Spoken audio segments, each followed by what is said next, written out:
Hey everyone, welcome back to Rhythm Railroad. This is another update video on my new space down here in the basement for what's going to eventually be an HO layout. I've made a lot of progress, especially in this past week, as you can see, and I'm looking forward to wrapping this up as soon as possible. But before we talk about the details and everything that I've been doing, I just wanted to take a moment to say that I hope everyone is feeling well, that they're staying healthy, and that you're trying to do everything possible to avoid getting infected or infecting others with the stay-at-home situation. Especially here in New York, where I live, where it's crazy the amount of deaths that have happened in such a short amount of time. But I have been indirectly affected by this with some acquaintances and some people that I know of that have gotten sick and have ended up in the hospital. Luckily, I haven't seen any deaths, and nobody in my immediate family is ill. So that's it's good for us, but I know a lot of people are suffering. So I do wish them the best, relatively speaking, and hopefully we can make this thing go away as soon as possible. With that said, the stay-at-home plan that's been put in place has actually helped me with this project because I can work from home. I have my computer nearby at all times and my phone, so every time I hear the thing dinging and sending notifications, I quickly put everything down and do my work virtually.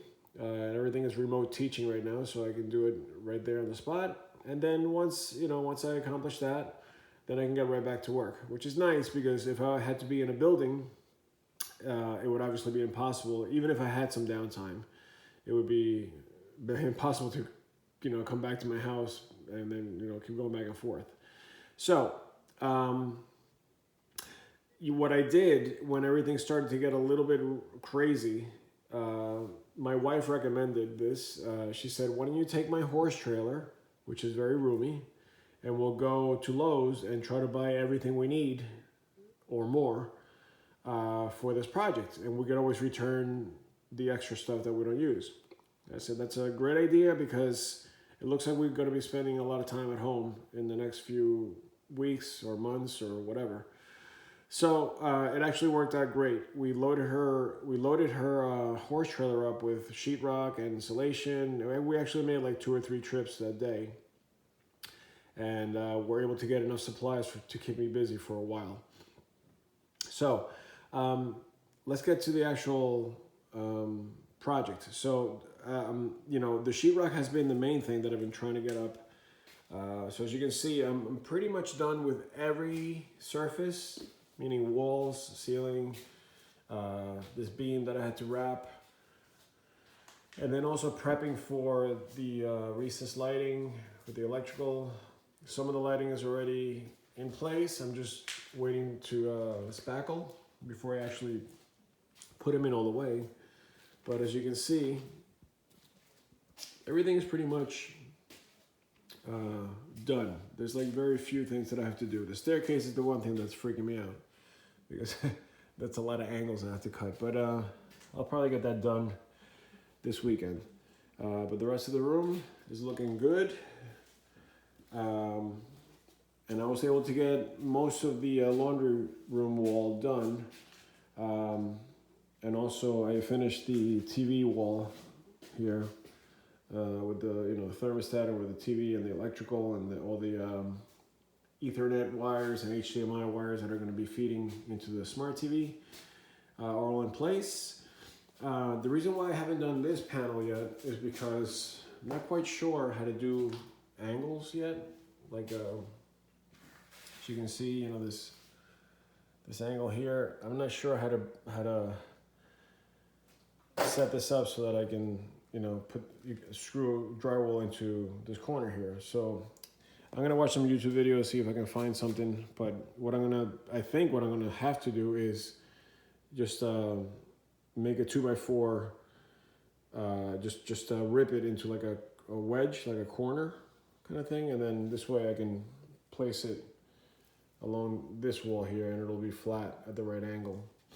And I'll screw it in to that 2x4 there. So I'm still kind of doodling with that. Otherwise it would have been done already. But on this side, I'm staying away from this for now because my wife is trying to install her dog sink, which is also going to be our slop sink. So it's this big sink. It's actually sitting right there on its side. We got all the plumbing done and everything for the washing machines and for the sink. But the problem is that she wants to put kind of like a sprayer, like a fixture here where you can control the temperature, and then you can spray the dogs, and it'll also act as the faucet for the sink. So I'm staying away from this wall until she's done with that. She's got to, somehow tie it into that. And so that should be done this weekend also. And then once we get the door, that's a pocket door, so it's just gonna slide right in. Then I'll have a better idea. I don't want to seal this up and then the pocket door has problems or whatever. So I want to make sure everything's working before I seal that up.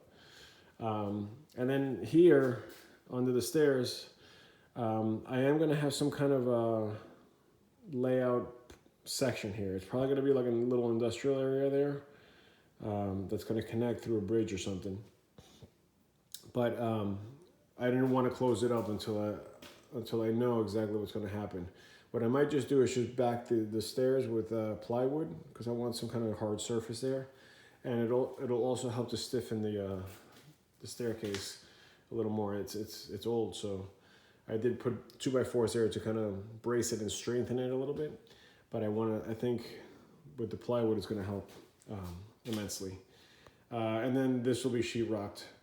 All these wires were there already, but what I'm trying to do is just make them neater. And the way I'm doing that is by making this this kind of like a bay here for all the wires to come in through. So they're going to come through there.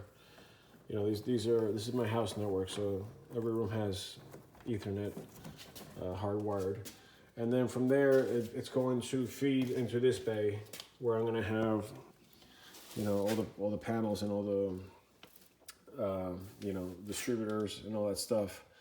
The only thing I have to do right now is just notch this out. I'm actually going to take this knot out, notch it out so I can push the wires and let that be the path. And then I'm going to get a metal plate to just kind of screw onto here, just to keep the wires from coming out. So yeah. Also, today I bought it's like a plastic panel. It's relatively close to the size of this. It's like this high, and it fits right in there. It's like a 14-inch by like 30. So it'll have a little door that I can open, but it's like flush. It's going to be nice and flat. It's going to look nice. Also, what I did is, because I needed power to this and power for the cable box, which is going to sit in this little pocket here, by the way. So what I did is I put an outlet. I just did this today, sideways inside the bay. So when this is covered, you don't have to, see this wire coming out of there. And then I'm going to have a power strip that's going to sit on the bottom, so I can plug anything else in, like an Apple TV or whatever has to go in there. Also, because of that, this outlet used to be here facing out for whatever you needed under the stairs here. So by turning that, then I have nothing here to plug into. So what I did is I added one facing out this way. So if I had to vacuum or whatever, or if I need power for the section that I was telling you about, I could just plug into there. So that's kind of cool. I'm happy with that, with the way that came out.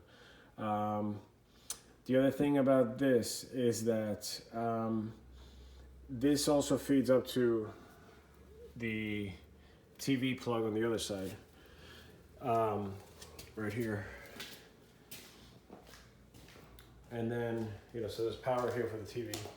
And then it's also attached to that outlet here, because I did want something here in case I have to, again, plug in whatever, a vacuum cleaner or something as I'm working here. But there's plenty of power anyway, all over. I just wanted to make sure I have that, because the day I need it, I'm going to say, man, I should have put an outlet there, and I didn't. So it's better to have too many than not enough. So that's that. Oh, I wanted to show you. Sorry about the mess, by the way. I'm like tripping all over the place, but I've been going crazy down here, and I've been just leaving things everywhere. I gotta do a cleanup. And these floors are gross from all the sheetrock dust, so I gotta just mop and get everything back to the way it looked when I first put them on. I wanted to show you these lights. These things are super cool, and they're really cheap and they're really easy to use. They're from this company, Julison. I don't know. It doesn't really matter. These things are getting popular now, and I saw them online. This Canadian guy that does DIY projects, I forget his name, was installing these, and I was like, wow, that's really convenient for me for the basement project, because I don't want to have what I used to use, which are, you know, the typical, these cans. This is where, you know, I wired the rest of my house, where you had to, you know, wire it up to this box, and then you got the can, and then it's bulky and it's heavy, and these things bend, like they just fall apart. And then you try to get the light fixture in there, and it never fits correctly, and it's always you're forcing it in, and the little clips bend. I could not stand, you know, that whole thing, but that's all we had available. So these things, the way they work, it's really cool. You just basically cut a hole into your sheetrock. Let me just show you. It comes with a template, and you just basically cut a hole. You know, pull your wires through, and then you have this little box here, this connector box. Looks like that. And it's already pre-wired with these little clips that slide in, like this, quick connect. So you have two empty slots. If you're running just one wire like this, you just basically use the one slot, or if you're, you know, going from one to the next, you need two for each wire. So it comes like that for the black wire, the white wire, and the green wire. And it's super easy to put in. You just basically push your main wires through those little portals right there. There's some little pop outs there. So you take them out with a screwdriver, and, you know, once you get everything wired in there, you just close up the lid, and that's it. That's all you got to do. Now the wire that comes out has another connector to the actual light, but it's like a little two-prong thing with a screw around it to just keep it from falling out, and it's super easy to put in. So I have one, well, I mean, I have all of these up already, but what I did is I just kind of left them hanging there. So as you can see, there are these little springs that, you know, you pull them up, and then you get them up and around the ceiling, and they push down on the sheetrock, and that's what keeps the lights from falling down. So they basically sit like that. Super low profile. They're light, and they obviously give out a lot of light from what you can see here. I mean, there's only 4 here, and this room is really lit up, and they're dimmable, which is cool. My wife found these on Amazon for, I think, $8 a pop, which is like nothing. And I'm talking about with the box included, you know, with that included and everything. And we bought it in bulk. So I think she actually got it down to like $6 a light, which is amazing. So, you know, we ordered a few just to try them out, and we loved them. And then, so now that we're going to use them, we ordered the rest of them. So we should be getting them on Sunday from Amazon. So I'm super excited about those.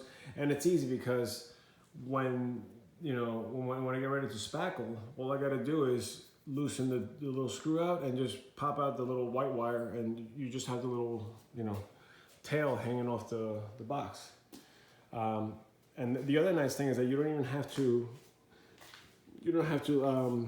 affix the box inside the sheetrock. You can just let it float there, and you can have insulation all around it because it doesn't produce any heat.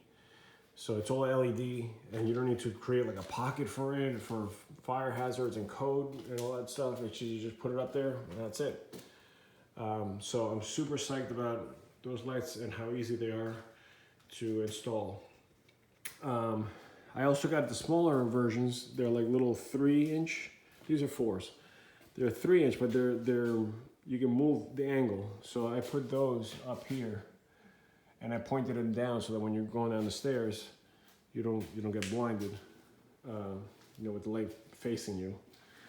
So those came out really nice also. What else? So let's see. One thing I forgot to mention. I can't believe I forgot to mention this in my other videos. It was a huge thing. There used to be a gas pipe right in here, right in the middle of the whole room, because I think the idiots that installed my boiler originally started at the boiler and they came through straight under the joist, which run this way, by the way. So they had to put them under the joist, which was already like, this far down from the sheetrock.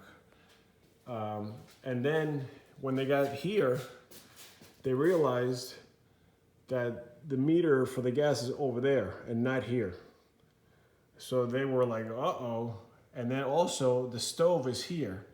So they teed it here. They brought a thinner, tube out to the stove, and then another one this way, and then they elbowed it again, and then went that way. So it was just a mess of pipe up here for no reason at all. Instead of coming down from the meter, going by the beam, the way it is now, all the way, and then going to the boiler. And over here, what they did now is they teed it here. They went up into the joists and then over to the stove. Duh, that would have made sense, right? But what happened was I got that boiler 7 years ago when I bought the house, and I was not even thinking about this basement was just a disaster to begin with. So I was not even thinking straight, and I had so many things going on that I just wanted the boiler to work because it was December and it was, all the craziness that happens when you buy a house and you're trying to get it going. So luckily I was able to get my plumber to redo that before, I made 2 videos and I didn't even show that, which was silly of me. That was huge, because now obviously I'm not dealing with any pipes at all here. Everything is gone. So it's all running through there. My air conditioning is running through there too. This is for my split units. So it's coming from the outside and then running through into there and all the way through. And there's also some PEX going through there as well, but more on that side. So that's another thing that was tremendous. This thing I wanted to show you as well. So there was a column just like this one here as well. And one thing that I hate about this room, which I guess is it's typical of basements, there's just so many columns. There's one there, one here, and then we had to put this one here because we had a open concept upstairs, and they had to put a center beam on top. So this is what's supporting that beam.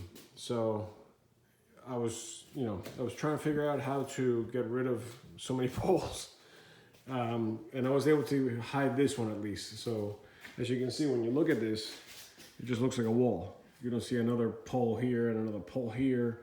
So this one I can't do anything about. So I'm just gonna leave it like that. I was gonna box it out to make it look nice, but I think it's just gonna take up more room as I walk into the layout room and all that stuff. So I'm gonna leave that. That one's gonna have a wall, which is gonna be my dividing wall anyway, because the peninsula is gonna come out this way, and the loop's gonna go around that way and then come back around here to the wall. So this whole thing is gonna be 2x4s, and it's gonna be two levels of wall. So that you're not gonna see that pole. So the only pole you're really gonna see is this one and that one. And even this one, I might be able to mask this a little bit because my yard is starting here. So my yard is going to be about 2 feet wide, which is this distance here. Maybe a little more. So I might be able to somehow include this into the bench work, because it's going to go like, it's going to go like that, and then that way, obviously around the perimeter, but it's going to be at that width basically. So you might not even see this. So the only real eyesore is going to be that pole there. But I guess once they paint it and whatever, it's going to look okay.